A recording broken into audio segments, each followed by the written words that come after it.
Assalamualaikum warahmatullahi wabarakatuh. Alhamdulillahirabbil alamin.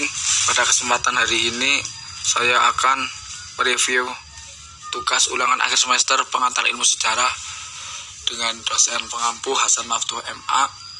Sebelum saya ke inti pembahasan, saya akan memperkenalkan saya terlebih dahulu dengan nama Muhammad Cahya Husni Bakia, NIM 530210003, kelas SPIA, Prodi Sejarah Peradaban Islam. Lanjut. Jadi di sini ya guys, saya akan membahas materi yang bertemakan sumber primer dan sekunder, yaitu tema-tema sebelumnya atau yang diajarkan pada semester 1 ini. Yang pertama yaitu A. Pengertian sumber sejarah. Apa sih pengertian sumber sejarah itu? Jadi ya guys, sejarah itu adalah kejadian yang terjadi pada masa lampau yang disusun berdasarkan peninggalan berbagai peristiwa. Peninggalan itu disebut sebagai sumber sejarah. Sumber sejarah adalah segala sesuatu yang memberikan informasi tentang kejadian di masa lampau. Lanjut ke pengertian lain, sumber sejarah menurut para ahli sebagai berikut. Yang pertama ada Ermoh Ali. Sumber sejarah adalah segala sesuatu yang berwujud dan tidak berwujud, serta berguna bagi penelitian sejarah Indonesia sejak zaman purba sampai dengan sekarang. Yang kedua yaitu dari Siti Ghazalba. Sumber sejarah adalah warisan yang berbentuk lisan, tertulis, dan visual. Dan yang terakhir ada dari Muhammad Yamin. Sumber sejarah adalah kumpulan benda kebudayaan untuk membuktikan sejarah. Lanjut ke berikutnya yaitu B. Macam-macam sumber sejarah. Jadi di sini guys, yang pertama itu ada sumber tertulis. Sumber tertulis adalah sumber sejarah Yangon diperoleh dari sumber tertulis melalui peninggalan tertulis, catatan peristiwa yang misalnya prasasti, dokumen, naskah, piagam yang terjadi di masa lampau. Sumber tertulis berupa surat kabar, tambo, catatan tahunan dari Cina dibedakan menjadi dua, yaitu sumber primer, dokumen, dan sumber sekunder, atau dilihat dari segi bentuknya sumber perpustakaan. Jadi sumber-sumber tertulis sejarah yakni antara lain, yang pertama itu contohnya ada A. Prasasti, B. Naskah kuno, C. Surat kekancingan atau surat keputusan, yang gede dokumen, E. Hikayat, F. Surat kabar, G. Babat, dan yang terakhir surat kabar. Jadi kan tadi yang pertama ada sumber tertulis. Lanjut yang kedua yaitu sumber lisan. Sumber lisan itu merupakan cara pengumpulan data yang dilakukan dengan cara sebagai pelengkap sumber secara lisan, tertulis atau belum memadai. Jadi ya guys, sumber lisan itu memiliki keterbatasan dibanding dengan cara yang dilakukan sumber tertulis atau artefak. Jadi di sini sumber lisan itu mempunyai kelebihan dan kekurangan.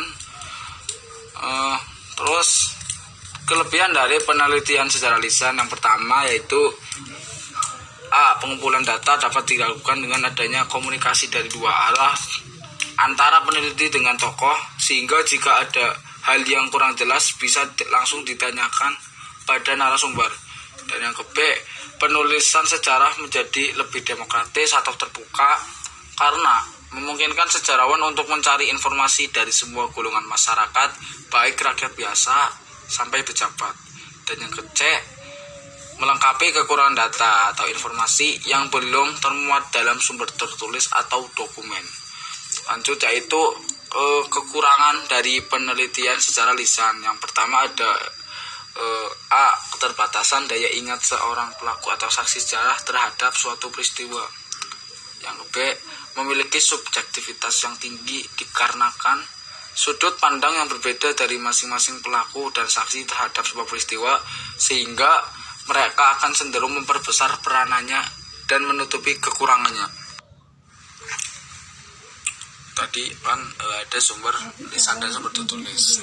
Lanjut berikutnya yaitu ada sumber benda. Sumber benda adalah sumber sejarah yang diperoleh dari peninggalan benda-benda kebudayaan. Misalnya alat-alat atau benda budaya seperti kapak, gerabah, perhiasan, manik-manik, candi, dan patung. Dan yang terakhir yaitu ada sumber rekaman. Sumber rekaman dapat berupa rekaman kaset audio dan rekaman kaset video. Banyak peristiwa sejarah yang dapat terekam, misalnya masa pendudukan Jepang, proklamasi kemerdekaan 17 Agustus 1945, perang kemerdekaan, dan sebagainya. Lanjut ke pembahasan berikutnya yaitu C. Sumber informasi sejarah. Jadi sumber informasi yang dikelola oleh perpustakaan dapat dibedakan menjadi dua kelompok, yaitu sumber informasi primer dan sumber informasi sekunder. Yang pertama yaitu ada sumber primer. Sumber primer merupakan sumber informasi yang tidak dilengkapi oleh penafsiran, evaluasi, analisis, peringkasan, atau berbagai jenis komentar dari si pengarang. Namun demikian, sumber primer tidak diterbitkan hanya dalam bentuk tertulis, memoir, dan secara lisan juga dapat dikategorikan sebagai sumber primer. Jadi ada dua jenis sumber primer, yaitu naskah, manuskrip source, dan sumber yang diterbitkan, published source.